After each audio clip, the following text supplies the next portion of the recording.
I wanted to ask you because I know you're in these circles. Okay, Hmm. what do you know about George Soros' involvement with Black Lives Matter? I don't really know. I keep hearing that there's an. You know what I know? I know that George Soros is a philanthropist, and that's what I hear throughout a lot of these organizations. So George Soros will just invest money in different organizations. He doesn't. I don't know if he controls Black Lives Matter because I don't. I've never, been involved with Black Lives Matter the organization, so I don't know what he does. But I know So you there's don't been rock with that organization, no Black Lives Matter the organization. I mean, I know them. They do work. They do good work. I don't have anything negative to say but you're not about. affiliated with them No, I'm not affiliated. My organization is Until Freedom. until freedom. Until Freedom. Ah, okay. Well, tell us a little bit about that organization.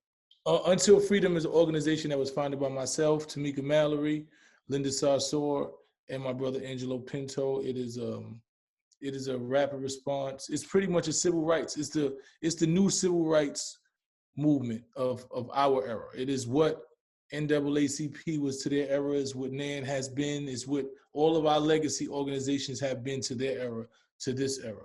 And we feel like we represent what civil rights looks like in this era. We have policy people, we have people who come from, one of the organizations I used to be a part of was Harry Belafonte's organization, the Gathering for Justice. And we formed a sister organization under that called the Justice League.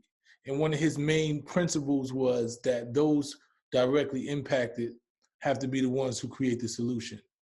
And, being formerly incarcerated, being from, marginalized communities, Linda Sarsour is a Palestinian American who, what they're dealing with in Palestine and Israel.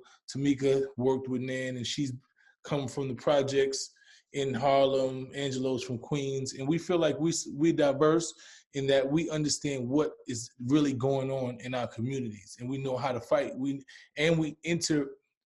intertwine hip hop with our message. We bring artists into our message. We bring people from all walks of life. There's an intersection every way into this movement. I believe that a lot of these movements prior, they made you feel like you weren't good enough to be a part. I'm not saying that's what they did, but you looked at them, everybody had a suit, everybody was from the prestigious college, and they had all of this background with our organization.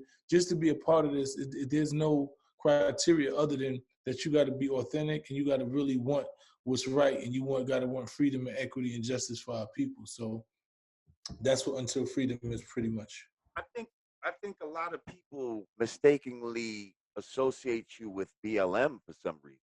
Have absolutely no idea. I mean, because what it is Black Lives Matter is a movement. It's a movement, Black Lives Matter, and there's an And there's organization. an organization. Yeah, there's two. Those are two different things. Different thing. Black Lives Matter movement is just everybody who's fighting for the advancement and for the equity of Black lives. So that's what the movement is. Every organization that's out here in civil rights is pretty much part of the Black Lives Matter movement. But Black Lives Matter organization is its own entity. Right. So are you aware of the what we're about section on the BLM website? I'm not really aware. I haven't. I have yet to. I haven't been on BLM's website. I've worked with some of the BLM members and organizers before. We've done good work together, but I don't know. I have not been to their website. Right. Well, yeah, they're talking about queering the movement. They're talking about, you know, changing gender roles and all of this type of stuff. They're talking about dismantling the um the paternal family, the family unit as we know it, with a man at the head of it, basically. Um, it's a lot of LGBT stuff rolled into this, brother, and that organization. I mean, they've amassed more than $100 million. I'm not sure. I don't think your organization may have, got that much money raised. but they haven't sent not one child to college. They haven't built. They haven't bailed anybody out of. They ain't done nothing with that money.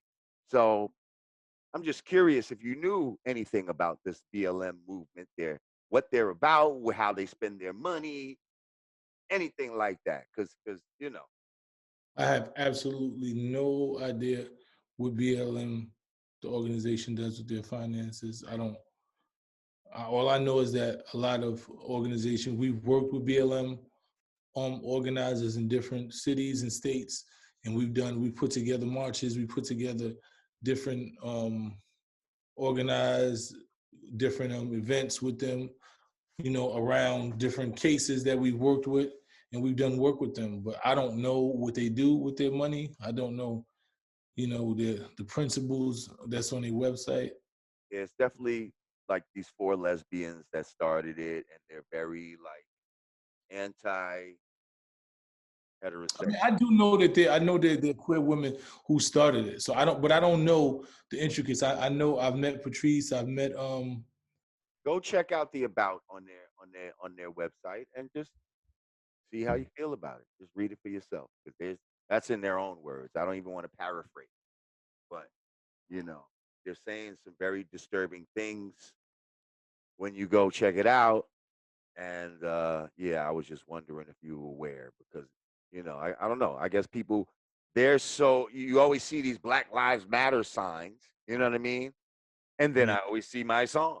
You see what I'm saying? So people are associating the two. They think that you might be a part of that, but you're just on the scene. It seems with a lot of these protests. And I mean, I know we talked about this on the show before, but like for those of you that might just be discovering my song now. I mean, he's a super talented rapper who at some point, maybe he'll tell us why uh, got into activism, and just started using his voice and his presence to support different causes that affect especially black people, and people in our community.